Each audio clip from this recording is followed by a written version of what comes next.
Hey everybody, I'm David with Bolivar Live, and once again I'm here with Landon with Prestige Custom Builders, and we're going to talk a little bit about the building process today. Yep. And it all starts at the ground. It's most important part. We've talked about drawings and getting that going, but everything starts with the foundation, and down here it's pilings. Absolutely. And there's a lot of different ways you see people putting pilings in. Correct. And so let's talk about your concept and how y'all and your piling driver put pilings in. Yeah, so I'll kind of go back to the beginning of this and how we kind of went with this theory. The guy that I used, Landon of Texas Marine Pile Drivers, couldn't be here today. He's going to join us, but couldn't.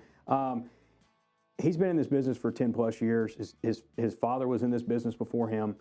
They do stuff up and down the Texas Gulf Coast, Corpus all the way up to Beaumont. They'll extend over into Louisiana if need be. Different soil conditions, all that kind of stuff. But what his theory is force-driven piling. So driving from the top down, and that doesn't mean drilling a hole. That doesn't mean drilling a hole for a little ways and then tamping it down. Mm-hmm.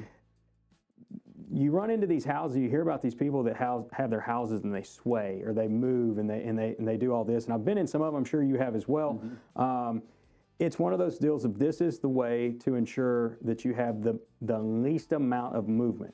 And that comes from, instead of drilling a hole and then driving it down like majority of the pile drivers down here do, mm-hmm. He actually comes with a excavator and a hammer, and we drive from the flat surface all the way down. So if that piling has to go down, let's just say it's 12 foot. A lot of the guys around here, they'll drill down 8 and mm-hmm. they'll drive the final 4. Right.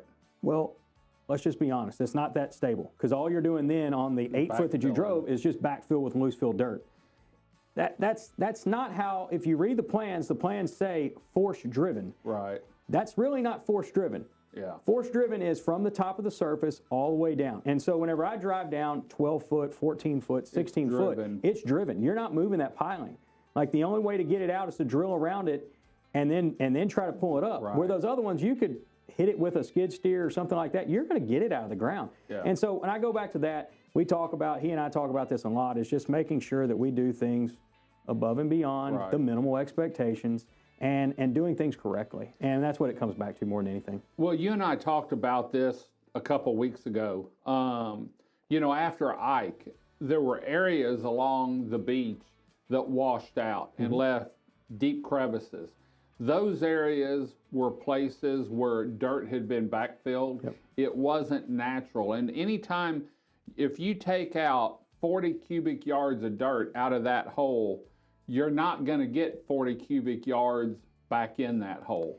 And so it doesn't have the same as when you drive it down. And we've got enough liquid down here, our water table and in the soil, that it helps get it down and then holds it because the friction. Yeah.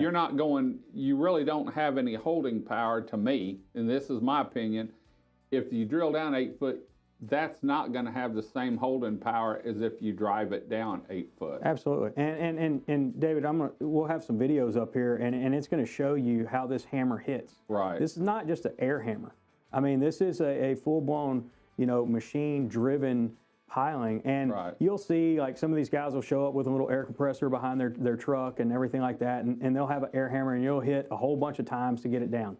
And it gets it down to the depth they want after they drill. But that's the reason why they have to drill, because they do not have the hammer that hits like this hammer hits. Whenever you see this thing hit, it hits. Oh, and usually you can hear it everywhere. Not only do you hear it, this one you feel it. I mean, like, you'll feel the ground vibrating. Over when they drive across the highway over in those subdivisions, we can hear it here. Now, let's talk real quick. You just started a boat lift where you drove down. And you drove down until you found ground. Yes. And that's what people don't realize. A lot of times you may not be at that bottom portion, and depending on what the weight is and how many pilings, that makes a difference, I would figure. Yeah, and what we did there, we went in and had to find bottom. And we went in with some large pilings, and drove them about 30 foot in the ground. That's a long ways. But it's one of those deals of that's where we had to get to be able to maintain the stability that we needed for that job there.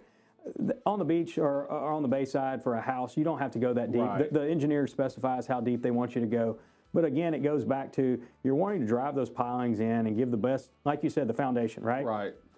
You go back. If you don't have a good foundation, you're not going to be happy. Yeah, that goes all the way back to the Bible. It talks about the foundation, right? So it's one of those deals of you've got to have a good foundation to build that house on. And if you don't have a good foundation, you're going to have all kinds of other problems as well. I'm not saying that anybody's doing anything wrong. I'm saying this is the way that we do things. And like we've talked about many a times on this show, we do things differently for a reason. Yeah. And we're kind of starting to do a little thing on our social media stuff talking about our why. And why we do things a certain way. So that'll be something we talk about on another show. But it's going to be one of those deals of these pilings, when they're hammered in like that, they're not going anywhere. And you know, we use 12 by 12, you know, square unless specified otherwise. But 12 by 12, we do that on the house and we do that on the porch. I don't like to do smaller pilings on the porch because, you know, I want to distribute the load, you know, accurately. You got those stringers running out from the house all the way out to the porch. Well, you'll start to see some of those porches start to give a little bit. Yeah. Don't need to do that. We're not saving that kind of money. Well, and it comes back to you have to stand behind the product that you produce, and if that shows, you know, that makes you feel and know that you can stand behind that product, you know, you're not looking short term, you're looking long term. A house that you can go to in 5 years or 10 years and say, yeah, we built that house 10 years ago, here it is. Well, you know, and down here we get so much wind that, you know, those houses have to have a foundation. Otherwise you sit there with your glass of wine or your iced tea and you can see it moving. So, you know, we're going to do more shows like this, sort of like Landon said, on whys, because everyone has the way they like to do things, but there's a big why on why they do it like that. Well, I always have that saying, if you don't know why, you should probably ask. And I've always said, and I've told Anthony and everyone, man, the only stupid question is a question not asked. Absolutely. And I ask questions. So, well, we're going to head on out. Hope you enjoyed the show. We'll be back next week with another show with Landon from Prestige Custom Builders, and we're going to talk about how you can contact him and find out more information. Until next time, I'm David with Bolivar Live. Y'all have a great day, great week. Come see us. God bless, and bye-bye.